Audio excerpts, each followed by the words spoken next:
কুরবানির মাংস আমরা কুরবানি আদায় করব। কুরবানি আদায় করার পরে মাংস কাকে কাকে দেওয়া যাবে, সে মাংসর হকদারকে, সে মাংস কাকে কাকে দিতে হবে এবং কাকে কাকে দিতে হবে না।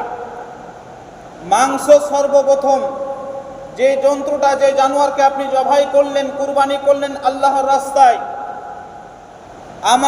আমাদেরকে সেই গোশটাকে 3 ভাগে ভাগ করতে হয়। কয় ভাগে? 3 ভাগে ভাগ করতে হয়। এক ভাগ হলো নিজের জন্য, দ্বিতীয় ভাগ হলো আত্মীয় স্বজনের জন্য, তৃতীয় ভাগ হলো গরিব মিসকিনের জন্য। তাই তো? আপনাদের দিকে হয় এটা? হয় না? 3 ভাগে ভাগ করতে হবে। প্রথম ভাগ নিজস্ব, নিজের জন্য, দ্বিতীয় ভাগ আত্মীয় স্বজনের জন্য, তৃতীয় ভাগ গরিব মিসকিনের জন্য। তাই আমাদেরকে চেষ্টা করতে হবে গরিব মিসকিন যারা বাড়ির আশেপাশে রয়েছে তাদেরকে গোশত দেওয়া।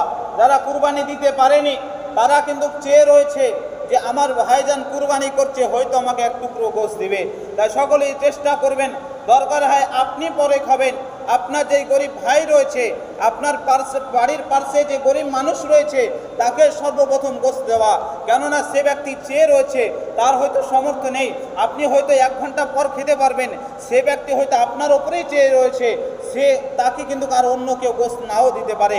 তাই সর্বপ্রথম চেষ্টা করবেন আপনার বাড়ির আশেপাশে যারা রয়েছে, আপনার বাড়ির নিকটবর্তী যারা রয়েছে তাদেরকে সর্বপ্রথম গোশত দেওয়া।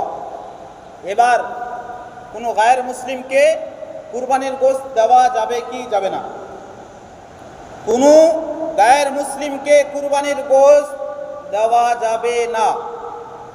ভুল করেও কাউকে দিবেন না। কুরবানির গোশত কোনো গায়ের মুসলিম অর্থাৎ যারা মুসলমান নয় তাদেরকে কুরবানির গোশত দিবেন না। এবার দেওবন্দি, ওয়াহাবি, লামাযহাবি, কাদিয়ানি যত ফিরকা রয়েছে তাদেরকে কি দেওয়া যাবে? মুসলমান দেওবন্দি, ফারাসি, লামাযহাবি যত ফিরকা রয়েছে, যদি তাদের হাত কুফরি পর্যন্ত পৌঁছে গেছে, তাদের ঈমান যদি কুফর অর্থাৎ পর্যন্ত যদি তাদের ঈমান পৌঁছে যায়, তাদেরকে কুরবানির গোশত দেওয়া যাবে না।